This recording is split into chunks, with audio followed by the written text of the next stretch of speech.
Overseas Pakistani मुल्क की मौजूदा सूरत हाल से परेशान है। अमरीका, पेरिस, स्पेन, स्वीडन और जर्मनी में मुकीम पाकिस्तानियों ने मुल्क में फौरी इंतखाबात का मुतालबा कर दिया। कहते हैं कि अवाम इमरान खान के साथ हैं, पाकिस्तान में फौरी इंतखाबात कराए जाएं। एक इमरान और काफ लीग और दूसरी तरफ 13 पार्टी इलेक्शन से इस तरह भागते हैं जिस तरह के चूहा बिल्ली को देख के भागता है। इमरान खान अपने लिए नहीं इलेक्शन चाहता, इमरान खान पाकिस्तानी अवाम के लिए चाहता है और इमरान खान की बातें दिलों में बस रही हैं और तीर की तरह लग रही हैं। इमरान खान इस मुल्क की तकदीर बदल देगा और 2023 में इंशाल्लाह वज़ीर आज़म वही हो। इंशाल्लाह ताला वो वक्त दूर नहीं जब खान साहब दोबारा प्राइम मिनिस्टर होंगे। आजकल जो हुकूमती इदारा में बौखलाहट चल रही है उससे एक बात तो वाज़ेह है कि खान साहब इस मुल्क की निजात देंगे।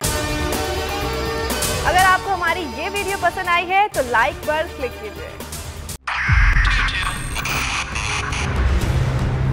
2022 बहुत सारे तोहफे भी देखे गया पाकिस्तान की आवाम को। पाकिस्तान की आवाम को एक तोहफा ये दिया कि आवाम को पता चल गया कि पाकिस्तान का मीडिया क्या है। हक और सच का सफर साल 2022 में बोल रहा नंबर 1। हमने बहुत सारे शोज और ट्रांसमिशंस की, पूरा साल मुसलसल जदोजहद में निकल गया कि ये वोट ऑफ कॉन्फिडेंस के पीछे कौन लोग थे। तोड़े रेटिंग के सभी रिकॉर्ड। एंकर्स ने भी आवाम में सबसे ज्यादा मकबूलियत पाई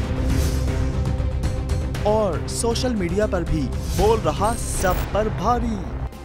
सब्सक्राइब करें और बेल दबाएं ताकि कोई खबर रह न जाए।